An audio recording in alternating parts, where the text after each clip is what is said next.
श्री गुरुदेव दत्त. श्री एकनाथ महाराजांच्या हरिपाठाच्या अभंगावर आपलं प्रवचन सुरू आहे. आजचा हा 21वा अभंग आहे. याचा पूर्वार्ध आपण मागच्या वेळेला बघितला. आता उत्तरार्धाचं निरूपण आपण सुरू करतोय.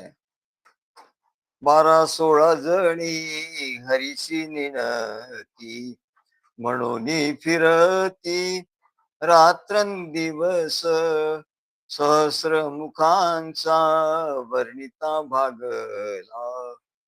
हर्ष जया झाला तिने सुखे, वेद जाणू गेला पुढे मौनावला.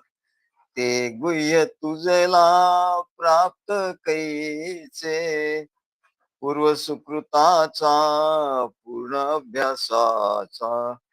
दास सद्गुरूचा तोची जाणे, जाणते नेणते हरीचे ठिकाणी.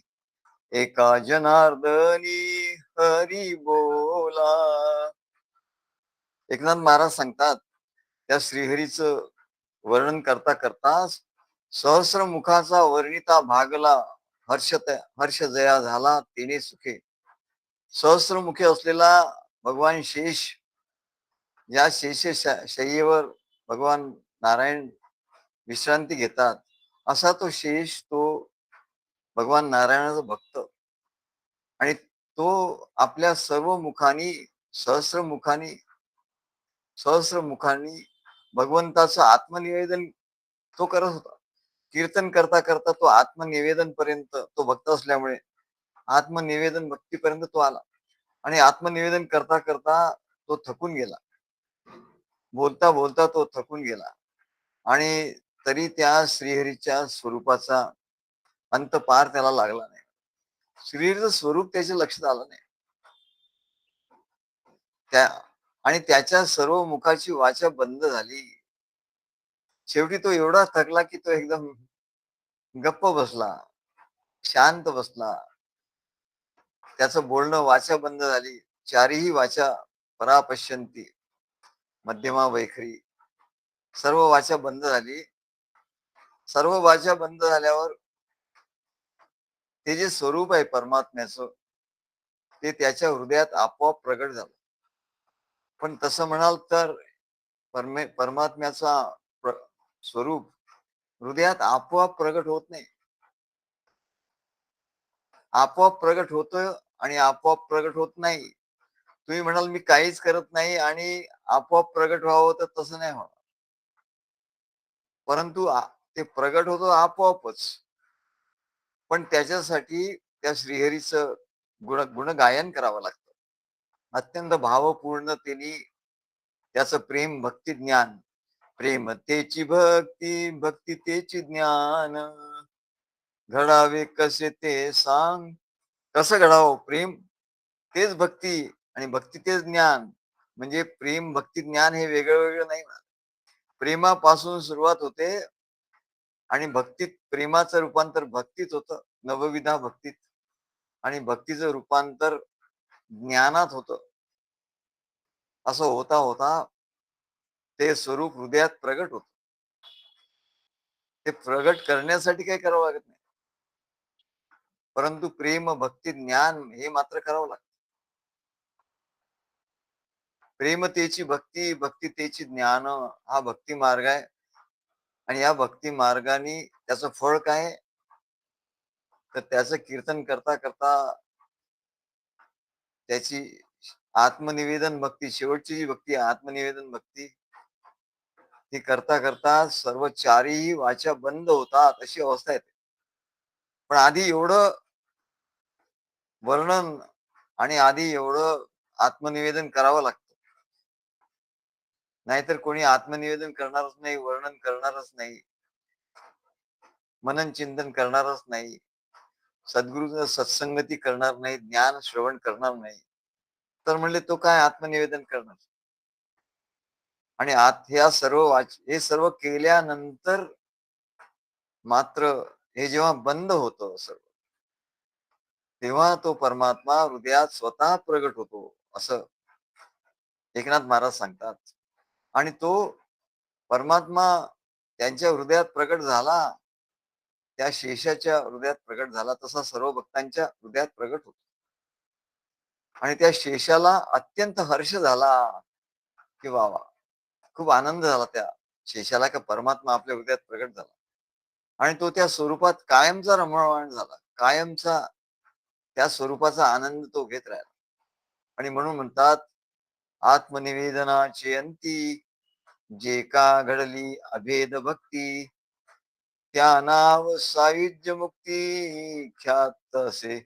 त्याला आत्मनिवेदनाच्या अंती, अंती म्हणजे आत्मनिवेदनाचा शेवट होतो, ते अंत होतो. जे का घडली अभेद भक्ती, तिथे अभेद होतो. गुरु शिष्य यांचा अभेद होतो, परमेश्वर भक्त यांचा अभेद होतो, आणि त्याला सायुज्य मुक्ती असं म्हणतात. मग वाचा कधी बंद होते? वाचा बंद झाल्याशिवाय परमेश्वर परमात्मा हृदयात प्रगट होत नाही. मग वाचा बंद कधी होते हा प्रश्न आहे. तर वाचा कधी बंद होते? वाचा बंद होणं म्हणजे मौन होणं. आणि मौन झाला की ज्ञानदेवा मौनी जपमाळ अंतरी धरुणी श्रीहरी जपे सदा. तेव्हा मौन झालं की भगवंताचं स्वरूप तिथे प्रगट होतं. सर्व वाचा बंद झाल्या तेव्हा भगवंतांच्या, पण हे वाचा कधी बंद होतात? चारी वाचा. तर भगवंताच्या चरित्राचं, कथांचं, महात्म्याचं, सद्गुरूचं चरित्र, कथा, महात्म्य, कार्यात घडणाऱ्या ज्या गोष्टी आहेत, कार्यक्रम घडत असतात. कार्यक्रम कशा करता घडतात? की भक्तांना त्याच्या सद्गुरूंच्या चरित्राचं, परमात्म्याच्या महात्म्याचं गायन करता यावं. की आता परवा आमचा काव्याचा कार्यक्रम झाला, गोकुळाष्टमीचा कार्यक्रम झाला. मग त्या कार्यक्रमात काय झालं? अविनाश जोशी ते बोलले आणि आमचं काव्याचं कार्यक्रम झाला. मग असं जेव्हा चरित्राचं, कथाचं, सद्गुरूंच्या महात्म्याचं वर्णन करता करता करता एक क्षण असा येतो की ते हृदयाला जाऊन भिडतं. आणि ते हृदयाला भिडल्याबरोबर हृदयात तो भाव निर्माण होतो. आणि तो भाव वाढत वाढत वाढत जाऊन हृदयाला पूर्णपणे तो हृदयाला व्यापतो. आणि हृदयाला व्यापल्यानंतर संपूर्ण शरीराला तो व्यापून टाकतो. आणि संपूर्ण शरीराला व्यापून टाकल्यानंतर तिथे अष्टसात्विक भाव निर्माण होतात. अष्टसात्विक भाव निर्माण होतात. आणि जेव्हा अष्टसात्विक भाव निर्माण होतात, तेव्हा तिथे मौनाची स्थिती निर्माण होते. तिथे सर्व वाचा परा पश्यंती मध्यमा वैखरी, सर्व सर्व ज्या या वाचा आहेत त्या बंद होतात. आणि या वाचा बंद झाले की मौनाची स्थिती निर्माण होते. पण याची सुरुवात कुठून होते? चरित्र कथांचं गायन. भक्ती मार्ग आहे म्हणून सोपं आहे भक्ती मार्ग. हे चरित्र कथांचं गायन म्हणून हे कार्य आहे. कार्य जर नसतं तर असे कार्यक्रम झाले नसते. म्हणून आम्ही भक्तांना कार्यक्रमात बोलत असतो, अरे या, या रे या. पण प्रत्येक जण आपल्या त्या संसारात एवढा घडलेला आहे की त्याला तिकडे यायला फुरसत मिळत नाही. आणि म्हणून आम्ही सांगतो, अरे याला प्रायोरिटी द्या, याला पहिलं स्थान द्या. आणि मग त्याच्याप्रमाणे तुमच्या संसाराचं जे आहे, संसार आवश्यक आहेच, पण एवढा आवश्यक नाही म्हणा. याच्यापेक्षा दुसरं आवश्यक काहीच नसतं. सद्गुरूंनी सांगितलं कार्यक्रम आहे म्हणजे तो यायलाच पाहिजे. आमच्या संपूर्ण आध्यात्मिक जीवनात असं कधीच घडलं नाही की सद्गुरूंचा कार्यक्रम आहे आणि आम्ही गेलो नाही. असा अपवाद नाही बघा. 50 वर्षात असा अपवाद झाला नाही की सद्गुरूंचा कार्यक्रम आहे आणि आम्ही तिथे गेलो नाही. तेव्हा असं जेव्हा त्या कार्यक्रमात आपण जातो, तेव्हा तिथे कीर्तन भक्ती, सर्व प्रकारची भक्ती घडते. श्रवण भक्ती, कीर्तन भक्ती, स्मरण भक्ती आणि आत्मनिवेदन भक्ती घडते. आणि मग अष्टसात्विक भाव निर्माण होतात. ही भक्तीची समाधी आहे. अष्टसात्विक भाव निर्माण होणं ही भक्तीची समाधी, हा मोठा अनुभव आहे. लोक म्हणतात अनुभव आम्हाला आला नाही, अनुभव आला नाही. अरे अनुभव आला नाही म्हणजे काय? तू साधना केली नाही. तुला सांगितलं ये, तर तू आपल्या संसारामध्येच गुंग झाला. म्हणून याला प्रायोरिटी दिली पाहिजे, की पहिलं हे मी करणार. आधी आधी लगीन कोंढाण्याचं आणि मग रायबाचं, असं जे भाव आहे म्हणाले. असा जो भाव आहे तो भाव सद्गुरूंच्या कार्यात जेव्हा येतो भक्ताच्या ठिकाणी, ते काही असं म्हणले, तुटोय मस्तक फुटोय शरीर, परी नामाचा गजर सोडू नये. तेव्हा असा जेव्हा भाव होतो, तेव्हा त्याला साधक असं म्हणतात. तो साधकावस्थेत आला. नाही तर आधी भाविक अवस्था असते. या कार्यामध्ये आम्ही त्याला घेतो. पूर्वीचे सद्गुरू होते, ते घ्यायचेच नाही. त्यांना माहिती होतं, की हा काही हे करू शकणार नाही. ते सरळ सरळ सरळ नाहीच म्हणायचे. त्याची परीक्षा घेतल्याशिवाय त्याला या मार्गात घ्यायचेच नाही. कारण काय?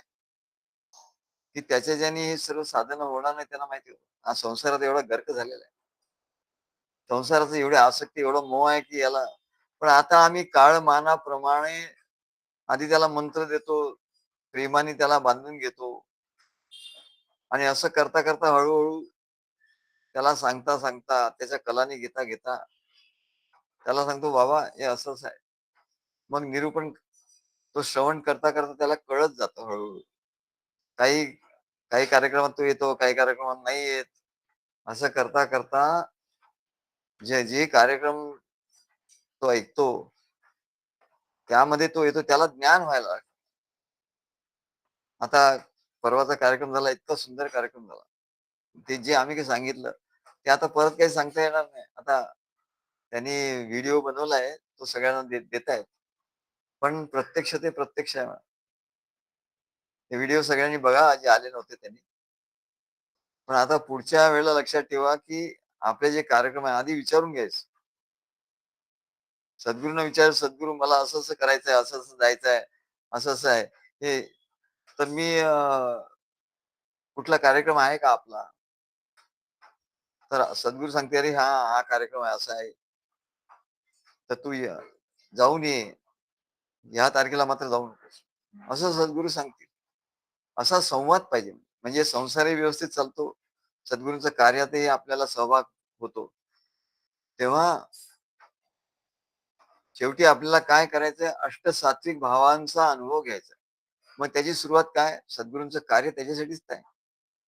तिथे असं भक्ती, प्रेम, ज्ञान, प्रेम, भक्ती, ज्ञान, प्रेम, भक्ती, ज्ञान दावियेली अचूक खूण.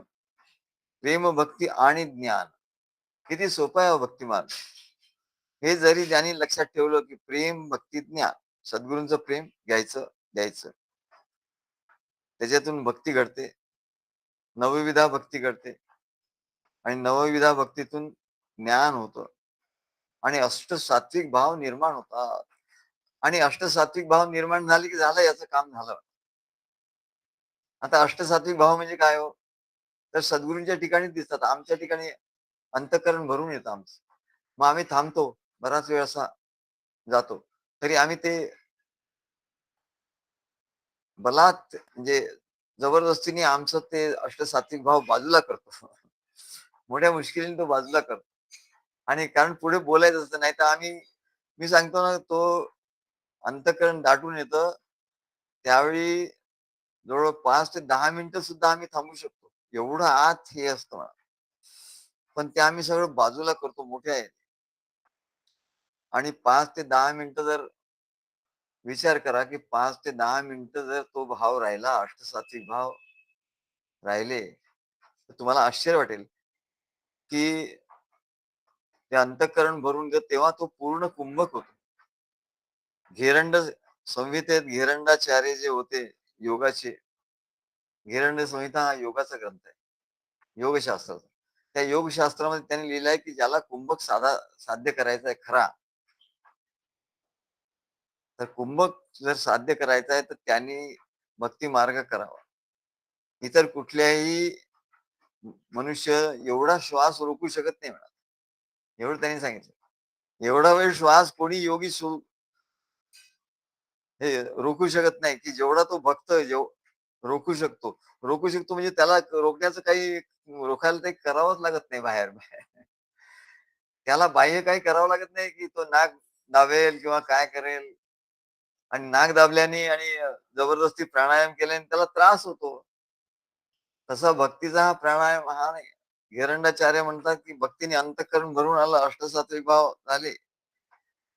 कंठावरोध होतो. कंठावरून म्हणजे कंठामध्ये असं दाटून येतो, की त्या कंठात दाटून येतं त्याच्यामुळे कंठातून तो श्वासोश्वास हा कंठामध्ये होत असतो. हृदयापासून कंठापासून नाकापर्यंत तो कंठातून जातो. तर तो मेन हायवे त्याचा बंद होतो. मेन हायवे बंद झाला, की सगळं ट्रॅफिक थांबतो.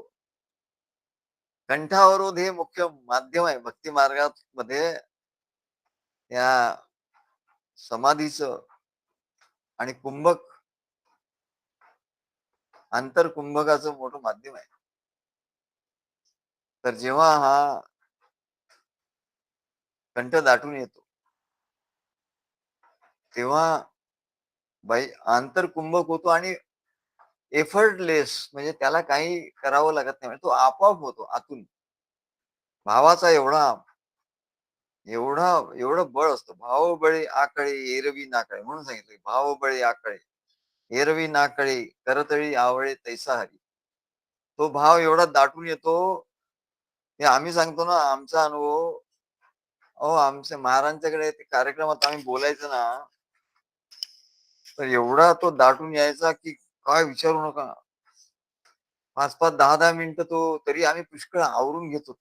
मग शेवटी महाराज आमच्या पाठीवरून हात फिरवायचे, तेव्हा ते थोडंसं आम्ही भानावर येत होतो. तेव्हा तो 10 मिनिटं काय, 15 मिनिटं काय, अर्धा तास सुद्धा कुंभक होऊ शकतो. एवढीच एवढं म्हणले कोणी योगी अर्धा तास कुंभक वगैरे नाही करू शकत. 10 मिनिटं पण नाही करू शकत. तर कुंभकाचा अभ्यास करायचा, आंतरकुंभक. तर घेरंडाचार्य सहज सांगतात म्हणले, सहज समाधी साधो सहज समाधी भली. भक्ती मार्गाचा एवढं प्रचंड शक्ती आहे त्या भक्तीची म्हणा. पण तरी लोक एवढे की त्या योग मार्गाकडे जातात. कुठली गोष्ट जबरदस्तीने केली की काय त्याचे वाईट परिणाम होतात. कुठली गोष्ट तुम्ही बघा, जबरदस्तीने केली, हट्टाने केली, तर त्याचे वाईट परिणाम होतात. म्हणून योग मार्गात वाईट परिणाम होतात. डोक्यावर परिणाम होतो, काय होतं? याचं कारण म्हणजे जबरदस्ती त्याला ते हे करतात, कुंभक करतात. परंतु भक्तीचा हा कुंभक, आता हे एवढं गूढ आहे, हे रहस्य कोणाला माहिती नाही. लोक म्हणतात भक्तीच तर लोकांना माहित नाही भक्ती म्हणजे काय. तेव्हा ते असा कंठावरोध झाला, की तो श्वासोश्वास बंद होऊन जातो, आपोआप बंद होतो. आणि तो कंठावरोध जोपर्यंत आहे, तोपर्यंत श्वास आतही जात नाही, बाहेरही येत नाही. आणि अशा स्थितीत गेरंडाचार्य म्हणतात, ही सहज समाधी आहे आणि सर्वोत्कृष्ट समाधी आहे. तेव्हा आता आम्ही जे सांगितलं, की चारी वाणी आणि वाणी पण बंद होतात. चार वाणी कशा बंद होतात? अहो, साधं व्यवहारातलं गोष्ट आहे. एखादा माणूस खूप दुःख झालं, तो रडायला लागला, त्याचं अंतःकरण भरून येतं, अश्रू येतात. हे असे सात्विक भावाने नाही येत, त्याला हे तमोगुणाने येत. सत्वगुणाचं नसतं ते. त्याला काहीतरी दुःख झालं म्हणजे तमोगुण. तर तमोगुणाने सुद्धा त्याला हे अष्टभाव येतात. पण ते तमोगुणात्मक भाव येतात. ते सत्वगुणात्मक नाहीये. त्याच्यामुळे त्याला ईश्वर प्राप्ती होत नाही. तर तुम्ही बघा, खूप दुःख झाल्यानंतर मनुष्य रडायला लागतो, अश्रू येतात, तो कंप होतो, रोमांच येतात, घाम येतो त्याला. हे सगळे अष्टभाव असतात.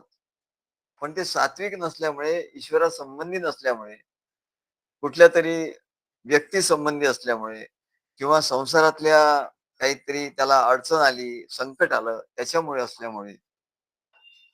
त्याच्यामुळे ते तमोगुणात्मक असतात आणि म्हणून त्याचा कंठावर होतो. आणि तेव्हा त्याचा कुंभकही होतो. काय? परंतु त्याला त्याचा उपयोग नाही होत. का? तर तिथे परमेश्वराचं अधिष्ठान नसतं. ईश्वराचं अधिष्ठान नाहीये तिथे. हां, एखाद्याला जेव्हा काही संकट येतं, भक्ताला संकट येतं, काही तो रडतो, त्यालाही पण तो ईश्वरासाठी रडतो तेव्हा. सद्गुरू ईश्वरा, हे माझं संकट आलेलं आहे, दूर करा, असं तो म्हणतो. तेव्हा त्याला ते अष्टसात्विक भावात त्याचं रूपांतर होतं. कारण ते ईश्वर संबंधी असते. ते अधिष्ठान ईश्वर आहे. तिथे अधिष्ठान सद्गुरू आहेत. आणि म्हणून ते अष्टसात्विक भाव होऊन जात. नाहीतर एरवीही मनुष्याला अष्टभाव येतात.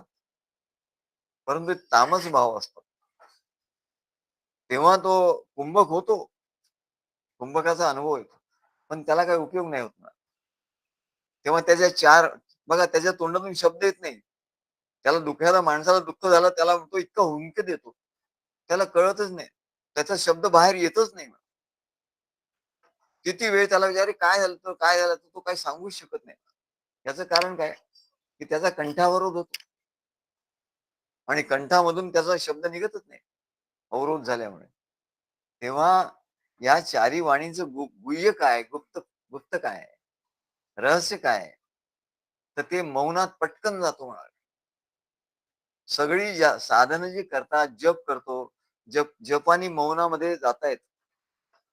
परंतु खूप जप करावा लागतो त्याच्यासाठी. आणि मन जरी गेलं तरी ते जास्त वेळ राहत नाही म्हणा. जास्त वेळ मौनात राहत नाही ते मन. टिकून नाही राहत. योग याग केला, थोड्या वेळ मनाला जबरदस्ती करून बसवलं, तरी ते अस्वस्थ होतं. अस्वस्थता होते. परंतु जेव्हा प्रेम भक्तीने अष्टसात्विक भाव दाटून येतात, तेव्हा चारी वाणी गप्प बसतात. त्याला मौन असं म्हणतात. आणि म्हणून ते सांगतात, की त्या शेषाला बोलता बोलता त्याला अष्टसात्विक भाव दाटून आले आणि त्याचा कंठावरोध झाला. आणि सहस्र मुख असलेला तो मौन झाला म्हणा. तेव्हा हे अष्टसात्विक भाव कुठले आहेत? बघा भक्ती मार्ग किती सोपा आहे. आणि सोपा आहे म्हणूनच तर लोक त्याचं हे करत नाही. एखादी गोष्ट सोपी करून सांगितली ना, तर लोकांना त्याच्यावर हे नसतं. काहीतरी कठीण कठीण काहीतरी सांगितलं ना, की मग त्यांना त्याचं हे जास्त महत्व वाटतं. काही कठीण कठीण साधनं सांगितली, तेव्हा अष्टसात्विक भाव कुठले असतात आणि त्याच्यामुळे काय होतं, कशी प्रगती होते, फार सुंदर जाणून घेण्यासारखा विषय आहे. अष्टसात्विक भावानी तो मौनापर्यंत कसा पोहोचतो. कुठलंही साधन आहे, तुम्ही कुठलंही साधन घ्या, योग घ्या, कर्मयोग घ्या, भक्तियोग, कर्मयोग घ्या, ज्ञानयोग घ्या किंवा अष्टांग योग घ्या, हठयोग घ्या, राजयोग घ्या. शेवटी तो कुठे येतो? तो मौनापर्यंत येतो. आणि मौन झालं का, की मौन झाल्याबरोबर त्याच्या ठिकाणी अंतर्बाह्य मौन, नुसता तो बोलत नाही म्हणून मौन नाही, अंतर्बाह्य मौन. मन देखील तिथे राहत नाही, मन राहत नाही, बुद्धी राहत नाही. आणि अशी अवस्था आल्यावर त्याच्या अंतःकरणात परमेश्वर प्रगट होतो. प्रत्यक्ष परमेश्वराचा अनुभव त्याला त्याच्या हृदयात येतो. पण बाकीचे सर्व साधनं जी आहेत, ती खूप कठीण आहे. आणि हे साधन किती सोपं आहे हो. सद्गुरूच्या बद्दल बोलता बोलता, स्मरण करता करता, जप करता करता अंतःकरण भरून येतं. आणि मग तो मौनात जातो. तेव्हा असा शेष हा त्या नारायणाच्या भक्तीने बोलता बोलता बोलता तो मौन झाला आणि त्याचे अष्टसात्विक भाव प्रगट झाले आणि तो मौन झाला.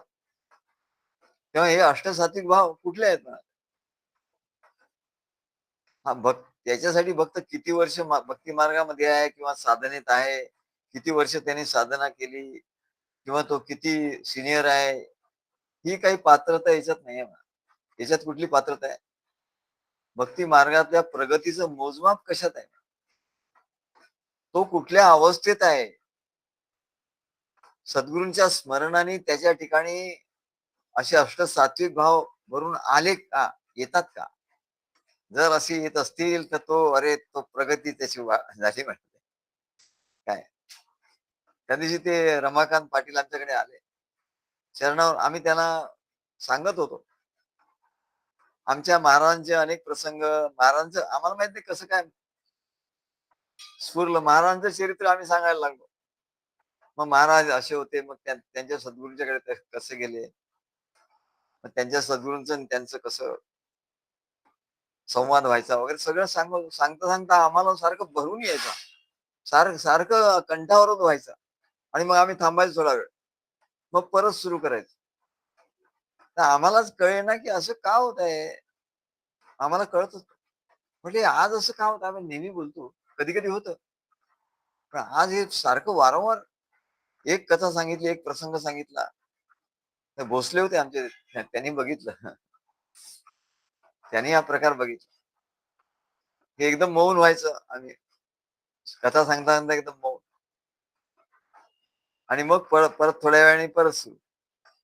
मग जाताना आमच्या लक्षात आलं ते जायला निघाले तेव्हा त्यांनी चरणावर मस्तक ठेवलं. आणि मस्तक ठेवलं तर ते असं गदगदा हालायला लागले नुसतं. त्यांचं पूर्ण शरीर रोमांच, अश्रू, कंप म्हणतात. आणि त्यांच्या डोळ्यातून अश्रू गळायला लागले. आणि त्यांच्या डोक्यावर आम्ही हात ठेवला तर तिथे आमच्या हाताला घाम लागला.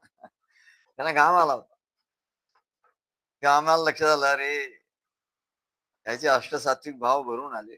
आणि मला इतर लोकांना आम्हाला सांगावं लागतं, "अरे तुम्ही मंत्र घेणार का? मंत्र घेणार का? काय? आम्ही तुम्हाला बोलवू." "हो" म्हणतो. मग विचार करतो, मग हे करतो, असं म्हणतो. मग विचारतो, मग तुम्हाला सांगतो. पण ते स्वतःहून बोलले, की "मला तुम्ही दीक्षा कधी देणार आम्हाला?" दोनदा ते म्हणले. आले तेव्हाही म्हणाले, निघताना पण म्हणाले, "मला कधी दीक्षा देणार सांगा ना मला." मग मी त्यांना म्हटलं, "लवकरच होईल हो.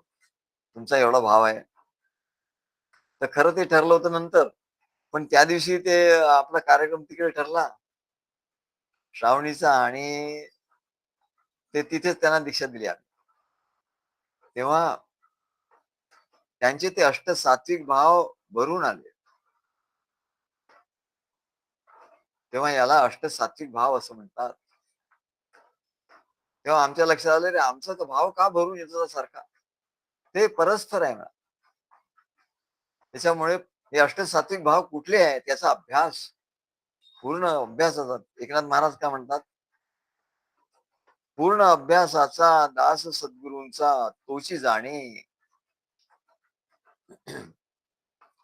पूर्ण अभ्यासाचा. तर तेव्हा अभ्यास म्हणजे काय? काय अभ्यास करायचा आहे? तो अभ्यास तर सांगितला पाहिजे ना. अष्टसात्विक भावानी मौनापर्यंत जातो. मौन झालं परमात्म्याचा अनुभव आहे. हा म्हणले सोपा मार्ग आहे. मग हे अष्टसात्विक भाव म्हणजे काय? तर पहिला जो भाव आहे तो स्वेद. स्वेद म्हणजे अंगाला घाम येणे. त्यांच्या डोक्यावर आम्ही हात ठेवल्यावर त्या खरं सर्व एवढं गार वातावरण होतं. घाम आला कुठून हो? पण त्यांच्या ठिकाणी तो हात ठेवल्यावर माझ्या हाताला त्याचा घाम लागला. तेव्हा प्रथम जो अष्टसात्विक भावातला जो भाव आहे पहिला स्वेद. मंत्र म्हणताना किंवा स्तोत्र म्हणताना किंवा सद्गुरूंच्या समोर बोलताना किंवा सद्गुरूंना काही सांगताना किंवा सद्गुरू काही सांगत असताना किंवा ग्रंथ वाचत असताना एवढा तो भाव भरून येतो. ज्या घोरपडीने ते ग्रंथ वाचत असतात. ग्रंथ वाचता वाचता त्यांना एवढं भरून येतं, की त्यांनी मला एवढं लिहून पाठवलं आधी. पुष्कळ काही त्रोटक असं होतं, काही असं. तर ते एवढं छान, एवढं भावपूर्ण होतं. तर मी विचार करत होतो आता याला प्रस्तावना कोणीतरी पाहिजे. कसं लिहिणार प्रस्तावना? तर मला एकदम लक्षात आलं, की अरे हे तर एवढं लिहिलेलं आहे याने. एवढं 4-5 पानं होईल एवढं लिहिलं. तर म्हटलं तेच आपण छापूया. कारण त्याच्यात एवढा भावाचा उच्चांक आहे, गाठलेला आहे. म्हणून मग त्यांना म्हटलं, "अहो, प्रस्तावना तुम्ही म्हणून असं लिहू नका. ते जे तुम्ही लिहिलेलं आहे ना, तेच थोडंसं त्याला बघा." आणि ते म्हटलं, "पाठवा." मग मी ते प्रस्तावना म्हणून मी तुम्ही छापतो. तेव्हा आम्ही ते छापलं. तेव्हा हे असं करत असताना हे अष्टसात्विक भाव दाटून येतात. तर पहिला भाव म्हणजे स्वेद. स्वेद म्हणजे घाम येतो शरीराला. म्हणजे कुठला कुठला भाव आधी येईल, कुठला नंतर येईल असं काही नाही. असं पायरी-पायरीने नाही. कुठलाही भाव येऊ शकतो. शरीराला घाम येतो हा प्रथम भाव. असा अनुभव येत असेल तर याचा अर्थ काय बघा. हा साधी साधी गोष्ट नाहीये म्हणाले. तेव्हा शास्त्रात असं सांगितलंय की जेव्हा परमेश्वराचं सद्गुरूंचं महात्म्य भरून येतं अष्टसात्विक भाव, त्यातला स्वेद त्याला घाम येतो, तेव्हा त्याचा अर्थ असा होतो की पूर्वजन्माचं प्रारब्ध शुद्ध होत आहे. प्रारब्ध हे त्याचं विरघळत आहे. पूर्वजन्मातलं जे विषम प्रारब्ध आहे ना, त्याचा नाश होतोय हळूहळू. बघा एका नुसतं स्वेद त्याच्या ठिकाणी एवढा घाम आला, त्याचं केवढं महात्म्य शास्त्रात सांगितलं आहे, की त्याचं आधीच्या जन्मातलं प्रारब्ध आहे ना, ते जातं. मगाशी आम्ही घोरपडीशी बोलत होतो. म्हणजे प्रारब्ध तर कोणाचं टळत नाही. नाही, नाही म्हटलं इथे असं नाहीये. भक्ती मार्ग हा मोठा जबरदस्त आहे म्हटलं. एरवी कुठल्या ह्याने नाही टळणार त्याचं पण. विषम प्रारब्ध भोगुनी सारी जे तो भोगावाच लागतं त्याला. जीव प्रयत्नची खोटा रे. जीव प्रयत्न खोटा आहे ना.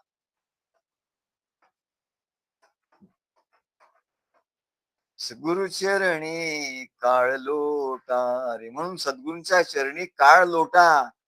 तो काळ जो संसारात तुमचा चाललाय ना, की तुम्हाला सद्गुरूंचं कार्य आहे 10 वेळा सांगितलं तरी तुम्हाला यायला होत नाही. तो काळ सगळा लोटा सद्गुरूच्या चरणी तर म्हणले हे तुम्हाला हा अनुभव येईल, की प्रारब्ध तुमचं नष्ट होईल जुनं. नाहीतर परत पुनरपि जननम, पुनरपि मरणम, पुनरपि जननी जठरे शयनम असं होईल म्हणा. तेव्हा पूर्वजन्मातलं प्रारब्ध शुद्ध करण्याचं सामर्थ्य त्या नुसत्या स्वेदामध्ये भगवंताचं नाम संकीर्तन करताना, प्रवचन करताना, भाषण करताना, म्हणून आम्ही सांगतो तुम्ही लिहा काहीतरी, तुम्ही काहीतरी बोला. तेव्हा प्रवचन करताना, भाषण करताना, सद्गुरूंची महती सांगताना, आपले अनुभव सांगताना, अंगाला घाम येतो. त्यामुळे पूर्वजन्मातला विषम प्रारब्धाचा क्षय होतो, की ज्या ज्या प्रारब्धामुळे तुला आता दुःख आहे, तुला मागच्या विषम प्रारब्धामुळे आता दुःख होत आहे, तर त्या प्रारब्धाचा क्षय होतो. असा हा पहिला भाव आहे. दुसरा भाव आहे कंप. ते असं थरथरत होतं. प्रात्यक्षिक त्या दिवशी तुम्ही यांना विचारा, भोसलेंना विचारा. थरथर कापत होते. कंप सुटला. या दुसऱ्या भावात पोहोचल्यावर काय होतं, भक्ताच्या शरीराला कंप सुटतो. संपूर्ण शरीरात कंप जाणवतो आणि त्याचं तो जो प्राणवायू आहे तो सर्व कंप का होतो? तर प्राणवायू संबंध शरीरामधून त्याच्या व्हायला लागतो. जोरात व्हायला लागतो. त्याची कुंडलिनी जी आता योगशास्त्राप्रमाणे त्याची कुंडलिनी जागृत होते खरं. कंप कंप जा कंप झाला म्हणजे कुंडलिनी त्याची जागृत होते आणि तो प्राण त्या प्राणाला गती मिळते आणि तो ऊर्ध्वगतीला जायला लागतो आणि ऊर्ध्वगतीला जाऊन तो तिथून वरती जाऊन परत तो खाली सर्व शरीरामध्ये पूर्ण तो जातो. परत खाली येऊन पूर्ण शरीरामध्ये तो जातो. जसं रक्ताभिसरण होतं तसं तो जातो. म्हणजे कंप म्हणजे साधी गोष्ट नाही आहे. त्याच्यानंतर तिसरा भाव जो आहे सद्गुरूंचं रोमांच. सद्गुरूंचं प्रवचन ऐकताना, अनुभव सांगताना एकदम एकदम शहारे येतात अंगावर. वाह! एकदम असे हिंदीत म्हणतात ना, रोंगटे खडे हो गए. ते भीतीने सुद्धा रोंगटे खडे होतात. काय आणि सद्गुरूंचं प्रवचन ऐकताना सद्गुरू काही गुह्य सांगतायत किंवा सद्गुरूंचं काही आपल्याला सांगतायत. त्याच्यामुळे आपल्या अंगावर शहारे येतात एकदम. अंग शहारून जातं. हा हा तिसरा भाव आहे. हा तिसरा भाव समजावा. त्याच्यानंतर चतुर्थ भाव जो आहे ना, अष्टसात्विक भावापैकी चतुर्थ भाव सद्गुरूंच्या आणि किंवा इष्टदेवतेच्या आठवणीनं हृदय भरून येतं. सद्गुरूंच्या आठवणींनी हृदय भरून येतं. एकदा आम्ही महाराजांच्याकडे गेलो. ते महाराज नाही पवईला होते महाराज. तिथे आम्ही त्यांना भेटायला गेलो. सकाळी आम्ही जायचो. तिथे गेलो तर आम्हाला काय झालं माहिती नाही. आम्ही एकदम मला एकदम आतून असं हेच झालं. अंतःकरण भरून आलं ना असं मी रडायला लागलो महाराजांच्या समोर. तर महाराज मला विचारतात, "काय रे तुला काय दुःख झालं? काय झालं? तुला कोणी काय बोललं?" महाराज मला विचारतात, "तुला कोणी काय बोललं का?" तर माझ्या मुखातून आवाजच येत नाही. मी त्यांना मानेने सांगत होतो. कारण तिथे आवाज येत नाही ना. कंठावर होतो. आवाज नाही. मग महाराज मला विचारत, "अरे तुला कोणी काही बोललं का?" "नाही महाराज." म्हणजे मी नाही असं बोलू शकलो नाही. मान हलवली. "मग तुला काही दुःख झालं का?" मी नाही म्हणून सांगितलं. मान हलवली. "मग तर कॉलेजमध्ये काही झालं का?" "नाही." मग म्हटलं, "काय झालं?" मग महाराज मला विचारतात.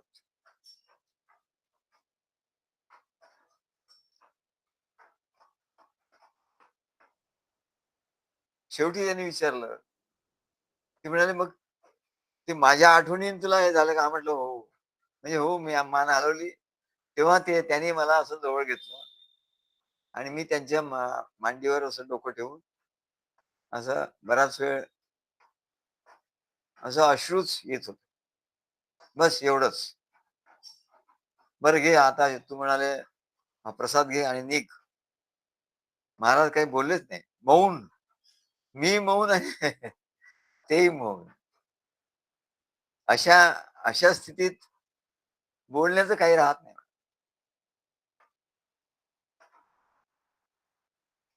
मौनात मौनातूनच सगळं बोललं जातं म्हणा. गुरोस्तु मौनम व्याख्यानम. गुरु मौन होतात ते शिष्याला केवढं मोठं व्याख्यान होतं.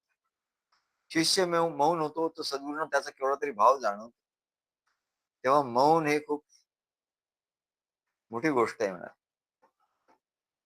तेव्हा सद्गुरूंच्या आठवणीने हृदय भरून आलं. कंठ दाटून आला, आनंदाश्रू आले.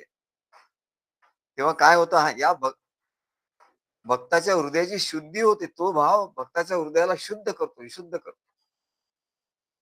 अंतःकरण शुद्धी नाही तर अंतःकरण शुद्धी नाही झाली. मग हे योगामध्ये जसे असे वाईट अनुभव काय येतात, वाईट स्वप्न का पडतात?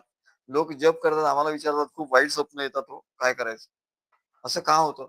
म्हटलं, "तुमचं हृदय शुद्ध नाही आणि तुम्ही काहीतरी साधना करायला लागल्या."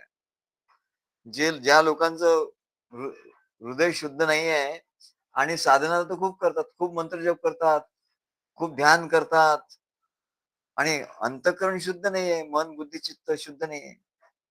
मग त्यांच्या आत जे असतं, ते सगळं आतंकवादी असतं. मन, बुद्धी, चित्त याच्यात आतंकवाद्यांनी व्यवस्था वस्ती केलेली असते. ते सगळे आतंकवादी बाहेर येतात आणि मग ते त्रास देतात. तेव्हा म्हणून आधी हृदय, मन शुद्ध तुझं गोष्ट आहे पृथ्वी मोलाची. तू चाल गड्या, तुला भीती न कुणाची, पर्वा न कुणाची.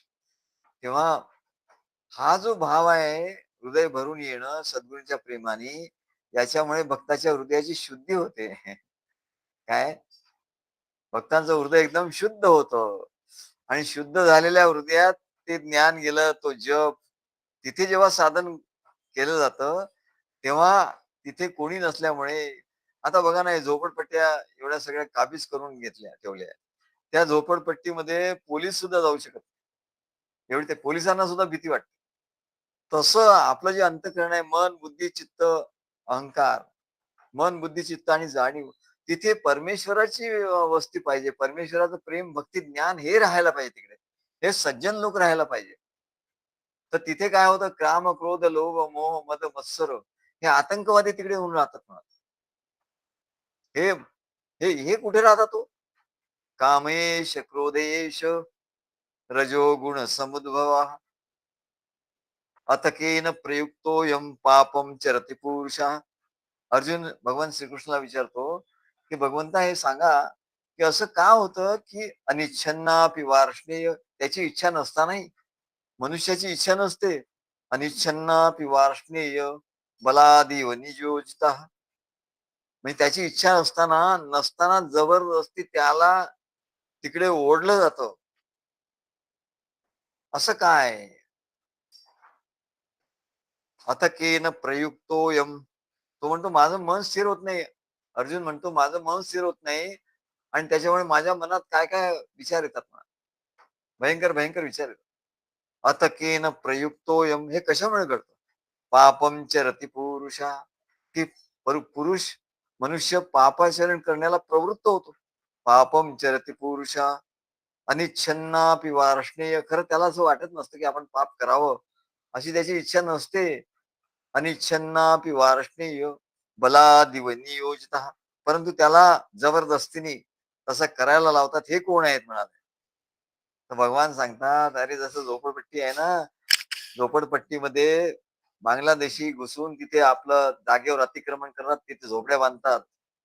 काय खरं तर गव्हर्नमेंटची जागा असते आणि त्याच्यावर असं हे करतात ना. तेव्हा गव्हर्नमेंट काय करतं बुलडोझर लावून झोपड्या पाडून टाकतं आणि परत ती जमीन स्वच्छ करतो. संपूर्ण जमीन स्वच्छ करतो.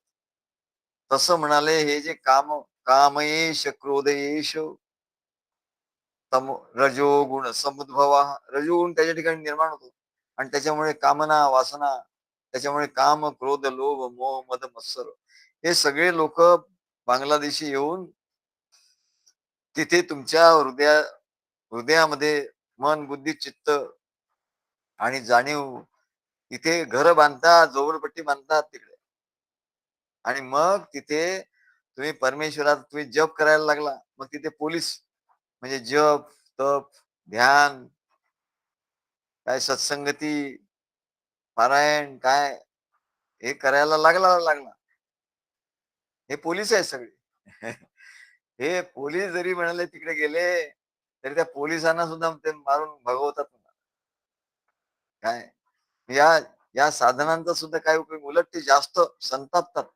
पोलिसांना बघितलं की त्यांना ते जास्त संताप येतो दगडफेक करतात काय करतात. तसं म्हणले तुमच्या हृदयामध्ये हृदय स्वच्छ नाहीये आणि तिथे कामक्रोधात तिथे बसले आहेत सगळे ते असे जमून बसले आहे की काय म्हणून इथे ब्रह्मचैतन्य गोंदवलेकर महाराज त्यांच्या मठामध्ये ते मठाधिपती आहेत. ते आम्हाला विचारतात नेहमी बाहेर भेटलं की जरा इकडे इकडे इकडे ते कोणाला सांगू शकत नाही ना. मग आम्हाला म्हणे कुठेतरी बाहेर तिकडे जाऊ तिकडे आम्ही बसतो. तेवढं अहो आज असं स्वप्न पडलं मला भयंकर स्वप्न पडलं काय करावं म्हणाले. याचा अर्थ काय आहे? मी म्हटलं याचा अर्थ आहे म्हटलं तुम्ही एवढा जप करता एवढी मोठी माळ आहे त्यांची 1008 एवढी अशी मोठी माळ आहे. हो तर नेहमी तर तुम्ही जप करताना दिसतं मला मग तुम्हाला हे होतं कसं? म्हटलं याचं डायग्नोसिस एकच आहे तुमचे जे विकार आहे कामक्रोधादी विकार गेले नाही. हो म्हणाले. काय होतं म्हणाले तिकडे माझ्या मठामध्ये ना स्त्रिया येतात. मग मला त्यांच्याबद्दल आकर्षण होते. आता आम्हाला सांगतायत ते. आणि मग स्वप्नही तसेच पडतात म्हणाले. आणि एका स्वप्नात ते एवढं भयंकर भयंकर दिसतं म्हणाले मला. हो म्हटलं असंच आहे हे पोलीस जेव्हा त्या बांगलादेशीच्या झोपडपट्टीमध्ये जातील तर त्यांना ते पिटाळतात. पिटूनच बाहेर काढतात. तेव्हा जोपर्यंत तुमचं हृदय स्वच्छ झालेलं नाहीये म्हणून तुमचं सद्गुरू नसल्यामुळे तुम्हाला कोणाचा धाक नाही, कोणाचं काही नाही. आणि सद्गुरूंचा संस्कार तुमच्या मनावर नाहीये. आणि त्याच्यामुळे हे सर्व या या लोकांनी काबीज केलंय तुमचं हृदय. त्यांची झोपडपट्टी हटवल्याशिवाय तुम्हाला काही उपयोग नाही. तेव्हा हा जो अष्टसात्विक भाव हे जे कार्यामध्ये आम्ही बोलतो सगळ्यांना या अरे या या रे नाचो अवघे जन या रे नाचो अवघे जन शेषशायी नारायण या रे नाचो अवघे जन या रे या रे या सगळे मिळून आपण नाचू आणि नाचता नाचता काय होईल तुमचं सात्विक अष्टसात्विक भाव भरून येतील आणि मग तुमचं हृदय स्वच्छ होईल. सगळी झोपडपट्टी निघून जाईल. तेव्हा अश्रू अश्रू येतात आणि अश्रू आल्यामुळे काय होतं, जशी पाण्याने सगळी शुद्धी होते, तसं या अश्रूंनी त्या हृदयाची सगळी शुद्धी होते. तसा एवढा मुसळधार पाऊस आला आणि सगळ्या वस्त्या वाहून गेल्या, तसे म्हणले या अश्रूंनी एवढं पाणी निर्माण होतं तिथे हृदयामध्ये, की ते तिथे मावत नाही म्हणून डोळ्यातून बाहेर येतं. डोळ्यातून बाहेर येत तेवढंच नाही म्हणले पाणी, पूर्ण पाण्याने भरून जातं हृदय. आणि तिथे जे काही असेल झोपडपट्टी सगळ्या म्हणजे वाहून जातात. काम क्रोधादी विकार सगळे निघून जातात. तेव्हा सद्गुरु विषय किंवा देवतेची स्तुती, मग तिथे काय होतं, अश्रू येतात, भाव पूर्ण भरतो, मग तिथे काय होतं ते सांगतात बघा. आणि हा सगळा अनुभव आम्ही घेतलाय. तिथे ते सांगतात की तिथे सद्गुरु विषय किंवा देवतेची स्तुतीपर काव्य निर्मिती होते असं सांगतात. काव्य निर्मिती होते तिथे. आता आमचे एवढे 23 खंडकाव्य आम्ही लिहिले गेले आमचे. आणि भावसरिता म्हणून एवढं पुस्तक प्रकाशित झालं. त्याचे एवढे कार्यक्रम झाले. हे कसं झालं हो? हे अश्रू, अष्टसात्विक भावातला जो एक भाव आहे म्हणजे अश्रू, त्याची किमया ही काव्य निर्मिती होते. आपोआप काय काव्य, आपोआप भाव कंठ दाटून येतो. कंठाचा मार्ग बंद होतो. श्वासोश्वास काही काळ बंद पडतो आणि त्याच्यामुळे सहज आंतरकुंभक प्राणायाम घडतो. असं घैरंडाचार्य स्वामी सांगतात. मुद्दाम प्राणायाम करावा लागत. कितीही वेळ कुंभक राहिला तरी त्याचा त्रास होत नाही. एकदा अंतःकरण भरून आलं ना, आता आम्ही ते आवरून घेतो. आता आम्हाला सांगता सांगता येतं. पण ते आम्ही आवरून घेतो. जर आवरलं नाही ना, तर ते किती वेळ राहील काही सांगता येत नाही. एकदा प्रयोग करायला पाहिजे. त्याचं प्रवचन करता करता आम्हाला भरून आलं, की मग आम्ही त्याला अडवणार नाही. असा आपण प्रयोग करू कधीतरी. म्हणजे आता तेव्हा रेकॉर्डिंग वगैरे न करता, रेकॉर्डिंग जेव्हा नसेल तेव्हा असा प्रयोग करू आपण, की आमचं ते अंतःकरण भरून आलेलं किती मिनिटं राहतं, त्याला आपण हेच करायचं. आणि तिथे तेवढा वेळ तो कुंभक राहील. आणि तुम्हाला आश्चर्य वाटेल, की हिरण्याचार्य स्वामी सांगतात, जेवढा वेळ कुंभक राहील ना, जेवढा जेवढी मिनिटं कुंभक राहील, मिनिटं. समजा 1 मिनिटाचा कुंभक आहे, तर म्हणले 60 मिनिटं होतात त्याची. एका मिनिटाचं 1 मिनिट जर कुंभक असला, तर त्याचं 60 मिनिटं प्राण तिथे प्राणाचा अवरोध झाला असं होतं. 1 मिनिटा कुंभकाचा. तर तुम्ही हिशोब करून घ्या. इथे अंतःकरण भरून आल्यावर समजा 5 मिनिटं कुंभक झाला, तर 5 इंटू 100 म्हणजे 500 मिनिटाचा लाभ मिळतो. 500 मिनिटाचा लाभ असं गिरंडाचार्य सांगतात. आम्ही नाही सांगत. 500 मिनिटाचा कुंभक होतो आणि 500 मिनिटाचा कुंभक झाला तर 500 मिनिटाचं आयुष्य वाढतं. आता 500 मिनिटाचं आयुष्य म्हणजे किती होईल बघा. त्याचं आयुष्य 500 मिनिटांनी वाढलं. जेवढा तो कुंभक वाढत जाईल, तेवढं त्याचं आयुष्य वाढत जाईल. म्हणून ऋषीमुनी लोक काय करतात? तो कुंभकाचा अभ्यास करतात. पण कुंभकाचा अभ्यास जे करतात त्याचा दुसरा तोटा आहे म्हणाले. पण तो भक्ती मार्गात तो तोटा होत नाही. हेच तर त्याची ब्युटी आहे. भक्ती मार्गामध्ये जो कुंभक होतो आणि त्याचा फायदाच होतो, त्याचा तोटा कधी होत नाही. याचं कारण काय, की तो सहज आहे. सहज आहे ना, एखादी गोष्ट सहज केली, त्याचा तोटा नाही होणार. पण योगी लोक जेव्हा करतात, तेव्हा ते सर्व आपले जबरदस्तीने करतात तो. जबरदस्तीने त्याला डांबून ठेवतात. आणि त्याच्यामुळे अशा अनेक घटना घडलेल्या आम्हाला माहिती आहे, की योगा करणारे लोक त्यांचा हार्ट फेल झालेला आहे. बरेच लोक आहेत तसे. मी मागे आय-आय-टीत राहत असताना आम्ही ते सांगितलं ना, एक येत होते योगाचे शिक्षक.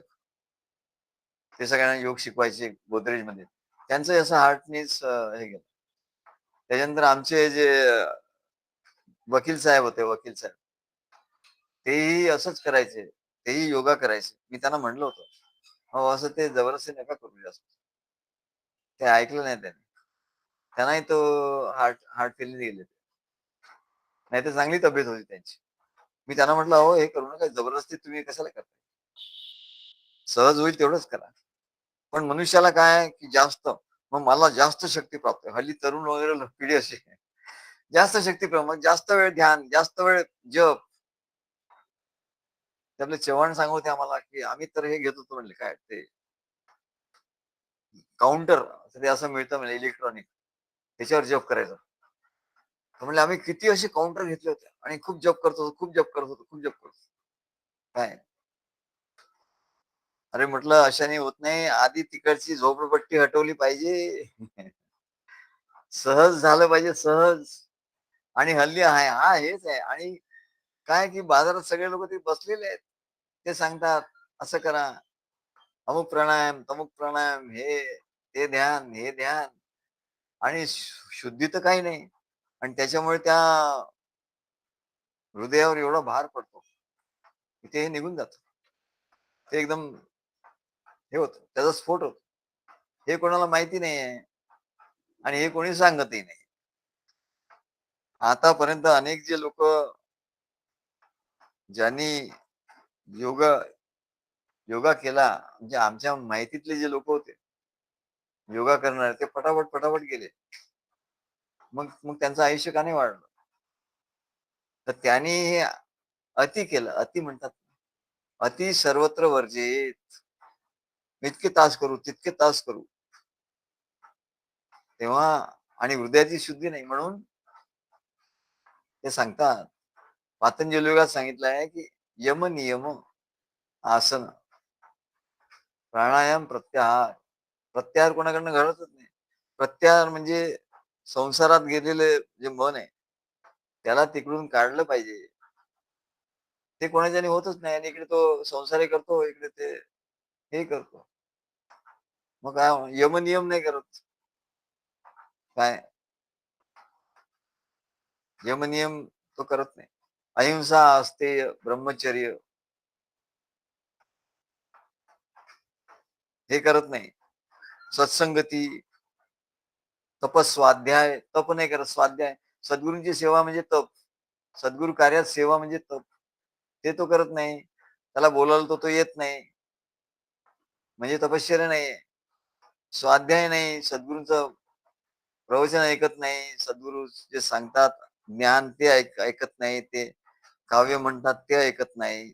तपस्वाध्याय, ईश्वर प्रणिधान, त्यांची भक्ती कर. प्रणिधान म्हणजे भक्ती. बघा योगामध्ये भक्ती सांगितलेली आहे.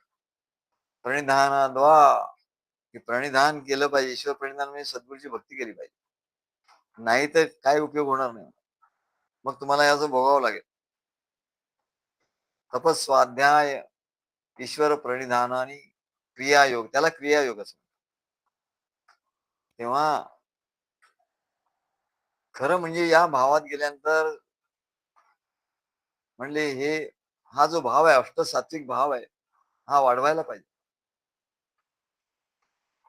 आणि अशी साधना 10 वर्षेपर्यंत, 10-12 वर्ष अशी साधना केली आणि असा अष्टसात्विक भाव निर्माण झाला, तर त्या भक्ताचा 5व्या भावात प्रवेश होतो आपोआप. 5वा भाव अंतःकरण भरून येण्याचं त्याचं जे जेव्हा हे वाढत जातं, असं 10 वर्ष साधना केली, की 5व्या भावात त्याचा प्रवेश होतो. म्हणजे नियमाने अशी साधना केली तर नाहीतर तो आपला असंच काहीतरी करत राहिला संसारात, तर नाही होणार. आता 5वा जो भाव आहे तो सत्वापत्ती ज्याला असं म्हणतात. आणि त्याच्यामध्ये त्याचं हे अनुसंधान जास्त वेळ टिकतं आणि त्याच्यामुळे सत्वगुणाची खूप वाढ होते. सत्वगुण वाढतो. पूर्ण सत्वगुण, शुद्ध सत्वगुण लागतो परमेश्वर प्राप्तीसाठी, परमेश्वर प्रगट होण्यासाठी पूर्ण सत्वगुण लागतो. मग तिथे ईश्वरीय संकेत मिळतात. आतून ईश्वर बोलतो ते त्याला ऐकायला येतं. तो सद्गुरुमय होऊन जातो. पण काय होतं की सर्वसामान्य माणसं या 4थ्या भावापर्यंत येतात. पुढच्या आणि बाकीचा भाव म्हणजे त्याच्या पुढचा हा जो आहे सत्वापत्ती, तो पुढच्या जन्मात त्याला प्राप्त होतो. पुढच्या जन्मात त्याचा प्रवास सुरू होतो. पण जे भक्त या जन्मात सद्गुरूंचा जास्तीत जास्त सहवास करतात, संवाद करतात, प्रेम भक्ती करतात, त्यांना या जन्माची अवस्था प्राप्त होते. या जन्मात त्यांना त्याच्यानंतर म्हणजे हा सहावा भाव म्हणजे या भावात प्रवेश झाल्यावर हळूहळू त्याला सुखदुःखाचं भान नाहीच होतं. मान अपमान, निंदा स्तुती हे सर्व त्याला अगदी यक्कशीत वाटायला लागतं. त्याचा अभिमान अहंकार नष्ट होतो.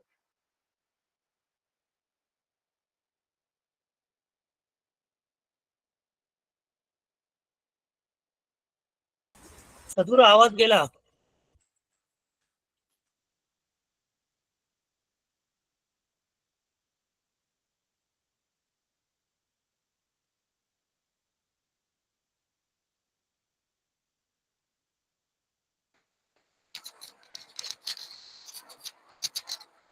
देवदेवतांचं दर्शन होतं, साक्षात्कार होतो.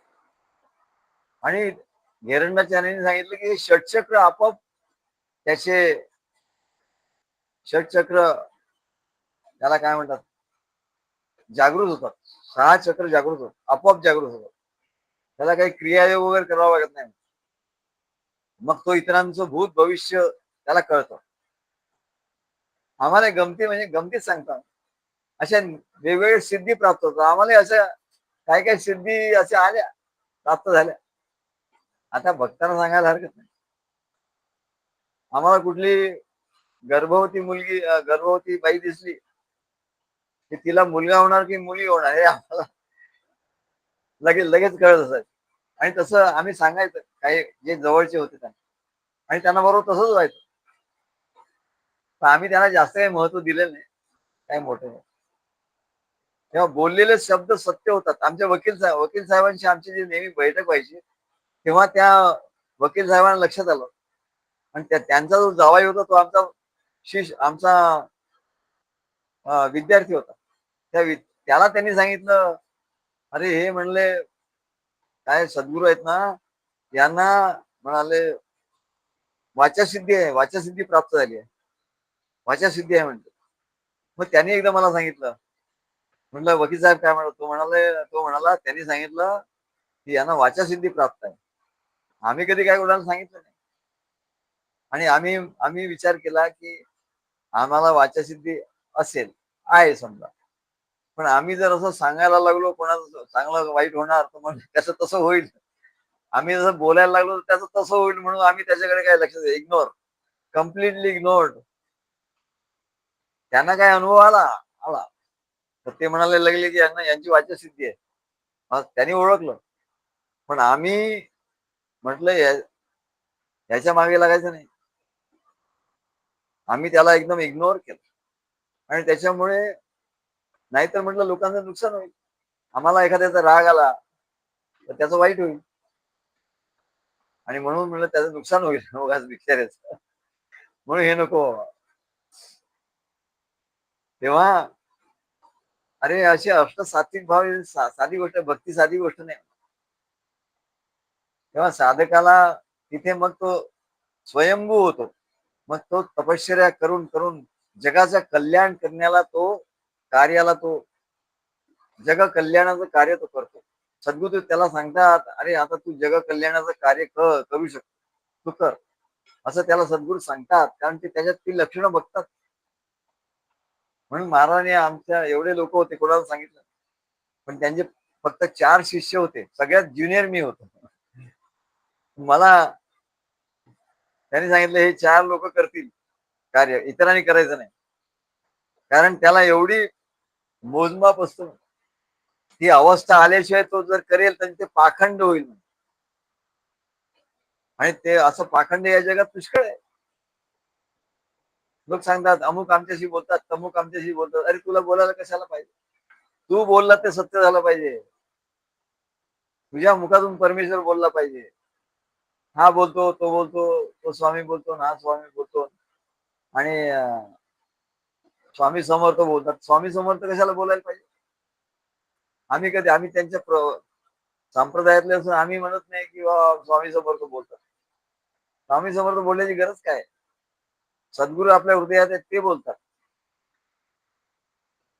आणि त्याच्यानंतर अष्ट अष्टसात्विक भावातला 8वा भाव जो सांगतात. आणि गंमत म्हणजे हे एक योगा योगी पुरुषांनी सांगितलं, घेरंडाचार्यांनी सांगितलं, भक्ती मार्गाचे त्याने त्याने योगाच्या दृष्टीने याची परिभाषा केली. हे भाव आहेत म्हणजे काय आहेत, काय अवस्था आहे. या भावात अष्टभाव म्हणजे प्रलय, म्हणजे त्याला मूर्छा येते. आम्ही मागे सांगितलं होतं की आम्ही बोलता बोलता आम्ही असं महाराजांच्या लक्षात आलं आता पडणार. आणि तेव्हा आम्ही यंग होतो, काय असं म्हातारे नव्हतो किंवा तो पडून जाईलच. पण एकदम त्यांच्या लक्षात आलं की हा आता पडणार. त्यांनी उठून एकदम आम्हाला धरून घेतलं. काय तेव्हा हा जो भाव आहे अष्टम भाव म्हणजे प्रलय, म्हणजे मूर्छा मूर्छा आहे. त्या तुम्ही हे ऐकलं असेल की त्या गोपी मूर्छित होत असत. त्यांच्या वेणुनाद ऐकला की ते गोपी मूर्छित होता. काही गोपी मूर्छित होत. आणि एक तर गोपी अशी होती की ती तिला मूर्छा आली आणि तिने प्राण सोडले.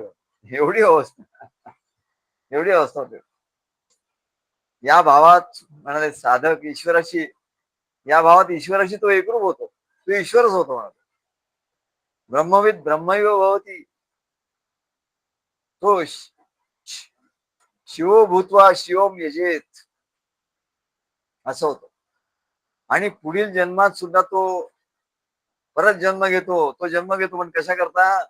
तर सर्व लोककल्याणाचं कार्य करण्याकरता. तुका म्हणेस गर्भवासी सुखे घालावे आम्हासी, असं त्यांनी सांगितलं. आणि म्हणून म्हणतात आजही एकाच ओळीवर झालं. काय कठीण आहे, कठीण काम आहे. आजही एकाच ओळीवर सहस्र मुखाचा वर्णिता भागला, हर्ष तया झाला तेनी सुखे, या एकाच ओळीवर झालं.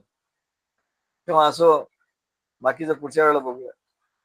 12-16 जणी हरीशी नेनती, म्हणून फिरती रात्रंदिवस, सहस्र मुखाचा वर्णिता भागला, हर्ष जया झाला तेने सुखे, सहस्र मुखाचा वर्णिता भागला, हर्ष जया झाला तेने सुखे, वेद जाणू गेला पुढे मौनावला, ते गुह्य तुझला प्राप्त कैचे, पूर्व सुकृताचा पूर्ण अभ्यासाचा, पूर्व सुकृताचा पूर्ण अभ्यासाचा, दास सद्गुरूचा तोची जाणे, दास सद्गुरूचा तोची जाणे, जाणते नेणते हरीचे ठिकाणी, जाणते नेणते हरीचे ठिकाणी, एका जनार्दनी हरी बोला, एका जनार्दनी हरी बोला. श्री गुरुदेव दत्त.